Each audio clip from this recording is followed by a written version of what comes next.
Welcome back. We are 30 hours away from a new era in BYU football. The Cougars looking to Christian Stewart to fill the shoes of an injured Heisman Trophy candidate.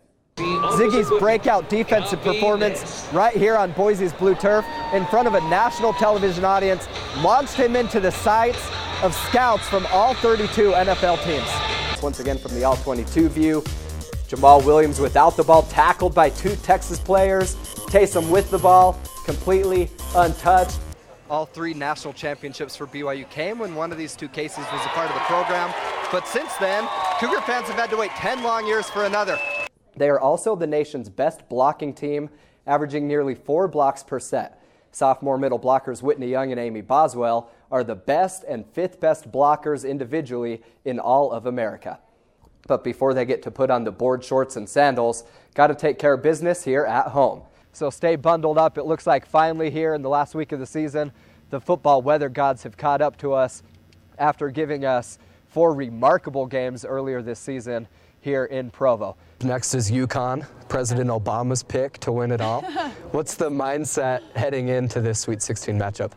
You see a perfect pass here, puts all sorts of pressure on these USC blockers because BYU's offense has all sorts of options. The importance of game one, well, 15 of the last 17 winners of the opening game ultimately went on to win the Fall Classic. If you like good defense, this is the match for you. Not only are we seeing the best defenses in the West Coast Conference, but BYU and Pacific, the 2nd and 5th best overall team defenses in all of America. And the star of the show herself gave me a call fresh off that 10th place finish.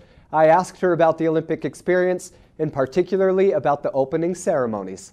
I was crying. I was bawling the whole time. Time for redemption. The defending national champs in town taking on our men's volleyball team. Cougs v. Anteaters. To the Fieldhouse we go. Abend sei Sean von Tim Daubert. That's German for have you heard of Tim Daubert? Nicht in seinem Haus. Not in his house. And I officially welcome you to the San Diego Toreros hit parade.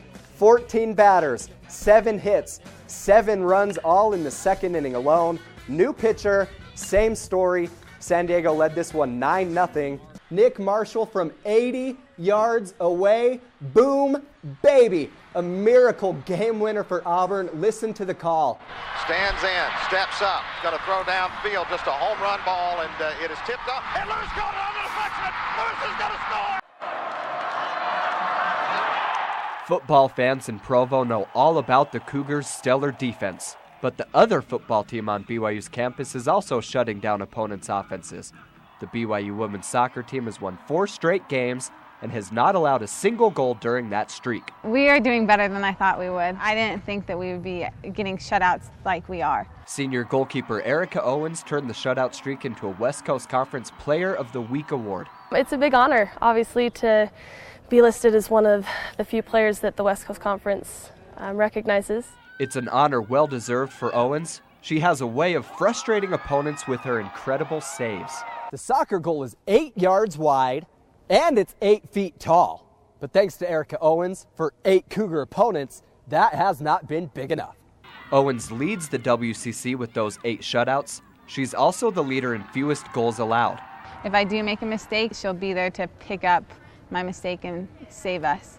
Those saves by Owens may potentially carry BYU on another deep run come playoff time. I don't think another run in the NCAA is potential. I think it is going to happen. Erica, this reporter stands corrected.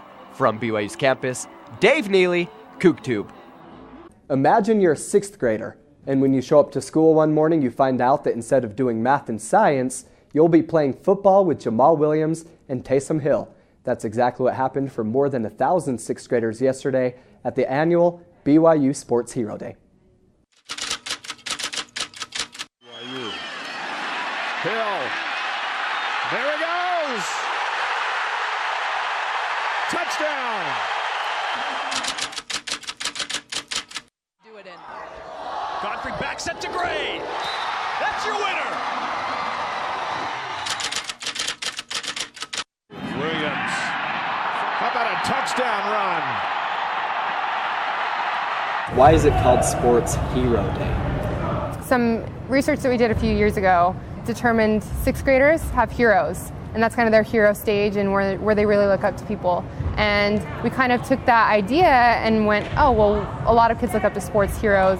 1,200 of those 6th graders got to meet some of those heroes, bringing smiles to their faces. How many guys like to dance?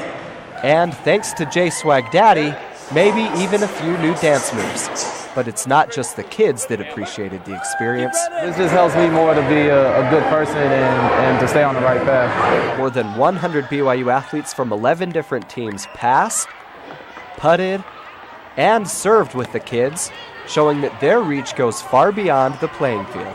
It's a big deal to us as athletes to get to interact with them, and it means a lot to us to see how we can influence them in their lives. Their messages were simple. You don't need to be a sports hero. You can be a hero just in everyday life and being a good person and a good character. You just need to be you.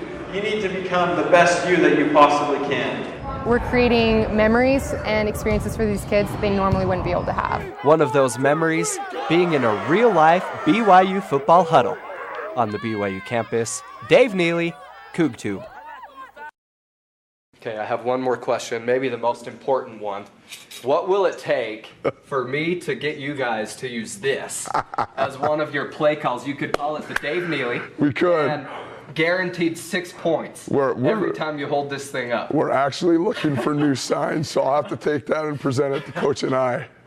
All right, Coach, it's been a pleasure. Congratulations on making it back to BYU. Thank you, I appreciate it. This season. Thank you very much.